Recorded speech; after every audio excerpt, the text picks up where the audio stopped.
zero carb carnivore buns that are so easy to make. They don't taste like foam, they taste like bread. And we're using my new carnivore flour. This is actually a very simple recipe. You basically melt your butter and mayonnaise, throw everything into a bowl, whisk it together, add it to your casing and bake for 25 minutes. Here's a tip. This recipe is actually half of the recipe ingredients that I used for the bread. So if you want to make lots of bread and freeze it, or buns and freeze it, you can make double batches, make your buns and your bread, and it's going to turn out the same as mine did. The nutritional information and your shopping list is listed in the description box. Let's get into this recipe now. Set your oven temperature to 350 degrees Fahrenheit or 176 Celsius. And I have this burger mold for about 5 years now. I will leave a link for you in the description box if you need one. Next, we're going to melt butter and mayonnaise together. If you don't want to use mayonnaise, you don't have to. I just use it for the low carb count. You can use yogurt or you can use heavy cream. 60 grams of butter to 60 grams of mayonnaise, and microwave that until melted.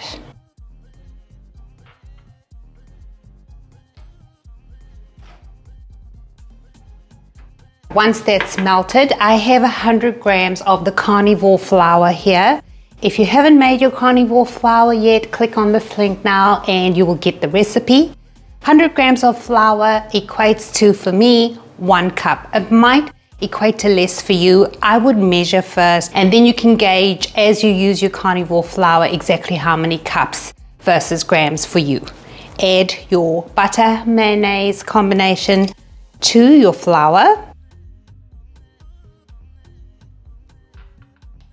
30 grams of baking powder.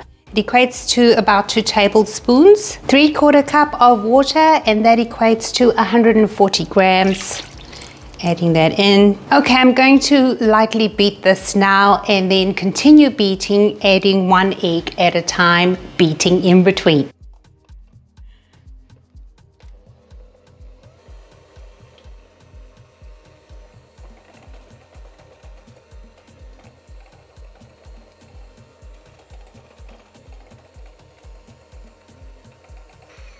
And that was a total of 4 eggs. Now, I use large eggs at room temperature and they weigh about 55 grams each.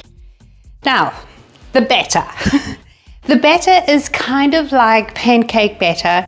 If yours turns out thicker or thinner than mine, it means that you've processed your chicken flour differently. You might have purchased dehydrated chicken in a can, or I make my own, so homemade is going to be a little bit more denser than the one that's professionally processed. All right, now it's time to pour the batter into your casings. I'm using 1/3 cup full and adding it to each casing, and for me it comes to about halfway of the casing.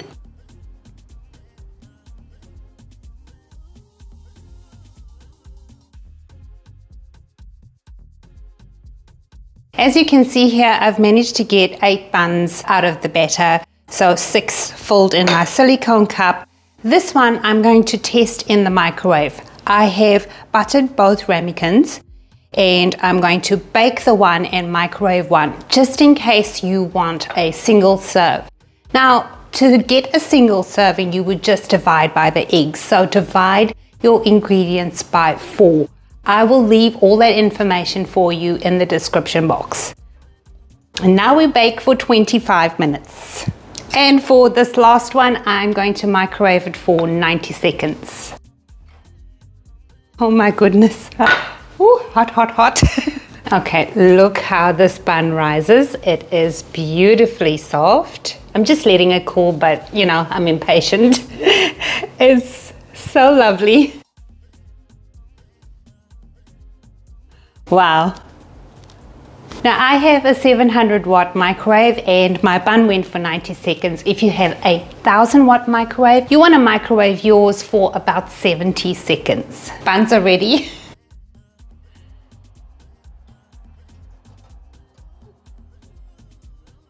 That's the single serving. And these ones are very much the same as the single serving. I don't know if I can touch this. No, not yet. We're going to let these completely cool so we can cut them, inspect them, and then you can see the differences between the single serving baked and in the microwave and the 6-pack. First, between all these buns, I want to show you the thickness and how bouncy they actually are. There is no foam texture. Now this one's completely cooled and you can clearly see how thick that is and very, very soft. And that's your microwave one. This is the one that was a single serving. I feel like I could still cut that in half. It's just something to hold, you know, your patties or, you know, cheese, whatever, together.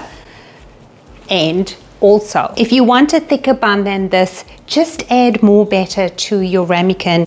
And I would go maybe say 2/3, 3/4 of your ramekin, because regardless of what casing you use, they rise beautifully. You can see. And this one's definitely thick enough. Although I feel like in my burger mold, I need a bigger bun than this, people. I need one this size or this size. Let us inspect the inside.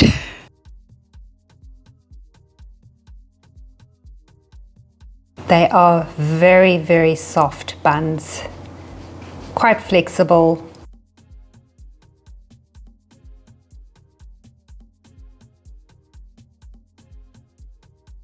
Okay, the microwave one, pretty much the same as the baked one, also very soft, flexible.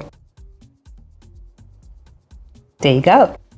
To store them and keep them pristine, I wrap them individually, freeze them, but I do let them defrost naturally and then they return to their original state. I hope you get to try these carnivore buns that are like no other. They're soft and they taste like bread. Thank you so much for watching. Stay safe and be well.